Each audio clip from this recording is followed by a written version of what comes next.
Terima kasih sahabat semangat, Anda masih bersama kami di Semangat Siang Indonesia. Indonesia harus semangat, semakin semangat karena kita masih membahas tentang medical check up ya. Banyak yang kepo nih sahabat semangat, kira-kira kalau medical check up itu bakal diapain aja sama dokter, kemudian pentingnya untuk apa? Tadi kita sudah bahas soal medical check up untuk karyawan, kemudian untuk pasangan yang belum menikah. Kemudian ada juga nih ya yang tak kalah penting bagi sahabat semangat yang mau bepergian ke luar negeri, khususnya yang merupakan calon jemaah haji juga harus medical check up. Untuk apa? Kita simak dulu yuk informasi pengantar berikut ini. Sahabat semangat, ibadah haji merupakan salah satu rukun Islam yang wajib ditunaikan bagi muslim yang mampu. Mampu dalam artian tidak hanya mampu secara finansial, namun juga mampu secara fisik. Tahun 2020 lalu, pemeriksaan kebugaran haji sangat diutamakan. Faktor kesehatan menjadi salah satu aspek penting yang harus diperhatikan. Perbedaan cuaca ditambah lagi jutaan orang penuh sesak dari penjuru dunia menuntut tubuh jemaah harus selalu prima. Dalam rangka perlindungan terhadap jemaah haji agar dapat melaksanakan ibadahnya sesuai dengan ketentuan syariat Islam, perlu dilakukan pembinaan dan pelayanan kesehatan calon jemaah haji sejak dini. Hal ini dilakukan untuk mewujudkan istitoah atau kemampuan kesehatan jemaah haji. Kegiatan ini dilakukan karena kesehatan merupakan satu dari 3 syarat istitoah dalam melaksanakan ibadah haji. Dilansir dari Jawa Pos, umumnya para jemaah haji paling banyak berusia lebih dari 40 tahun hingga lanjut usia atau lansia. Tentu usia ini wajib diperiksa seluruh organ dalamnya untuk menjamin semuanya dalam keadaan baik.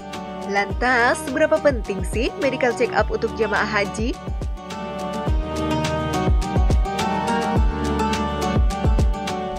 Nah, itu sedikit gambarannya ya. Lebih lengkapnya kita langsung tanya sama ahlinya saja. Masih bersama kami ada Dr. Tony dari Rumah Sakit Anisa Cikarang. Dokter, terima kasih ya. Masih menemani kita ngabuburit. Berapa jam lagi nih kita buka puasa. Kita masih membahas yang namanya medical check up. Dan kali ini kita khususon membahas medical check up untuk yang mau bepergian ke luar negeri ya. Atau kalau umat Islam biasanya bepergian ke luar negeri ya untuk menjalankan ibadah haji begitu. Betul. Kita mengenal istilah istitoah kesehatan gitu katanya ya dokter ya. Jadi jemaah haji ini harus memenuhi syarat istitoah gitu atau mampu dari sisi kesehatan gitu. Jadi sebetulnya medical check up untuk jemaah haji itu seberapa penting sih dokter? Oke, saya jawab ya Mbak Dita ya. Baik, saya dengarkan dokter.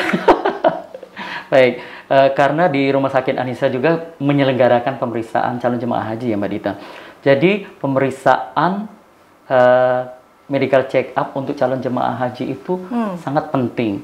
Soalnya kalau kita lihat secara usia ya, calon jemaah haji kita itu usianya rata-rata usia lanjut ya Mbak Dita. Iya. Jadi beda sama negara-negara yang berkembang atau negara maju yang lainnya. Biasanya mereka umur 30 udah haji, umur 40 sudah haji. Tentunya kondisi kesehatan mereka masih prima. Nah, kalau calon jemaah haji kita itu kan sudah berusia rata-rata di atas 50 tahun atau banyak juga di atas 60 tahun. Jadi kita harus cek semua. Pada prinsipnya pemeriksaan medical check up-nya sama Mbak Dita. Cuman ada pemeriksaan tambahan seperti pemeriksaan fungsi jantungnya. Kita harus benar-benar concern untuk melihat fungsi jantung si calon jemaah haji tersebut. Karena mereka kan akan melakukan perjalanan seperti tawaf dan sebagainya, itu kan memerlukan fisik yang cukup gitu ya. Misalnya si calon jemaah haji ini terdetek mengalami gangguan irama jantung. Kita pasti akan konsultasikan ke dokter jantung. Bukan berarti dengan hasil EKG yang jelek tersebut si calon jemaah haji itu tidak boleh naik haji, tidak. Cuman si calon jemaah haji tersebut dilabelin. Dilabelin itu apa ya? Diberi tanda. Mungkin dikasih pita berwarna apa, diberi pita warna kuning yang itu sebagai tanda kalau dia menderita suatu penyakit yang serius yang membutuhkan perhatian di Mekah atau Madinah nanti. Jadi itu merupakan perhatian dari teman-teman tenaga kesehatan yang bertugas di sana untuk memperhatikan calon jamaah haji tersebut. Seperti Mbak Dita. Itu contoh kecilnya satu. Baik, Seperti baik, itu. baik, baik. Jadi misalnya ditemukan kondisi kesehatan si calon jamaah haji itu tidak baik, bukan berarti dia tidak boleh melakukan ibadah haji. Baik, jadi bila ditemukan Gitu. suatu kelainan, Betul. bukan artinya dokter punya wewenang untuk Betul. membatalkan rencana Ya. pemberangkatan hajinya begitu ya, tapi lebih ke apa namanya, melabeli gitu ya. Betul. Untuk Jadi diberikan dengan medical check up itu Mbak Dita, kita tahu lebih awal. Nah, itu dia. Tahu lebih awal. Oh, saya punya penyakit ini toh. Saya punya penyakit diabetes ya ternyata. Yang selama ini tidak saya sadari. Misalnya. Tentunya kita pernah mendengar tiba-tiba pasien atau orang menderita diabetes itu tiba-tiba pingsan. Karena gula darahnya kehabisan atau rendah sekali. Nah, kalau dia sudah tahu dari awal setelah dia melakukan medical check up, maka dia akan aware dengan kondisi ini. Mungkin dia akan konsumsi obat secara teratur sehingga tidak menyebabkan gula darahnya terlalu tinggi atau terlalu rendah. Seperti itu. Baik, baik, baik. Kemudian saya juga pernah dengar dokter hasil medical check up itu pakai kode-kode ya. Kode-kode. Bisa dikasih bocoran dokter, misalnya saya pernah dengar nih ada teman yang nanya. Oke. Katanya kodenya untuk apa namanya bagian THT-nya, T1, strip T1, TK itu artinya apa ya, Dok? Oh iya, Ini baik. sekedar kepo aja. Ya. Kalau kita orang awam mengenal amandel ya, Mbak Dita. Nah, kalau di medis atau di bagian THT itu dikenal yang namanya tonsilitis. Tonsil, bukan tonsilitis, tonsil ya. Jadi tonsil itu kita kategorikan dalam ukuran-ukuran atau kode yang Mbak Dita sebutkan tadi. Ya, kalau T0 itu berarti kan tidak ada. Berarti kemungkinan dia sudah melakukan operasi amandel atau operasi tonsil. Baik. Kemudian kalau T1 itu ukuran dari 0 sampai 25%. Dari besarnya tonsil yang berada di tenggorokan kita. Kemudian ada T2. Kalau T2 itu berarti antara 25 sampai 50%. Kayak gitu. Kemudian T3 itu 50 sampai 75%. Biasanya nggak sampai ke T4. Karena kalau T3 aja itu udah mengganggu pernafasan. Biasanya tidurnya udah ngorok. Kemudian orangnya ngantuan. Kenapa ngantuan? Karena oksigen yang masuk ke dalam otak kita itu kurang kayak gitu karena tertutup sama si tonsil tersebut. Seperti itu. Jadi semakin ini nih. Ada hal yang baru kita tahu ya. Jangan-jangan gitu ya, ini harus medical check up.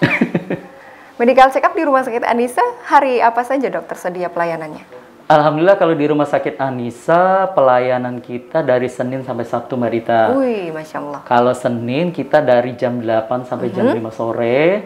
Kebetulan kalau untuk pelaksanaannya untuk pemeriksaan fisiknya biasanya sampai jam 2. Ya. Kemudian kalau untuk hari Sabtu cuman kita batasi sampai jam 12 siang. Untuk satu orang pasien biasanya lama durasi pengecekannya berapa lama dok?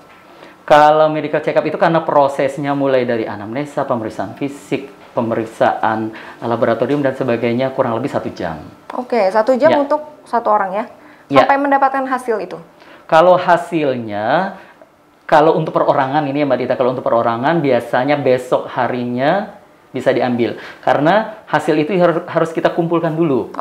Ya, misalnya hasil laboratorium, hasil ronsennya itu kan harus diekspertise sama dokter spesialis dulu. Nah, hasil-hasil tersebut kita kumpulkan, baru jadi sebuah buku yang isinya adalah kesimpulan dan saran dari medical check up yang dilakukan.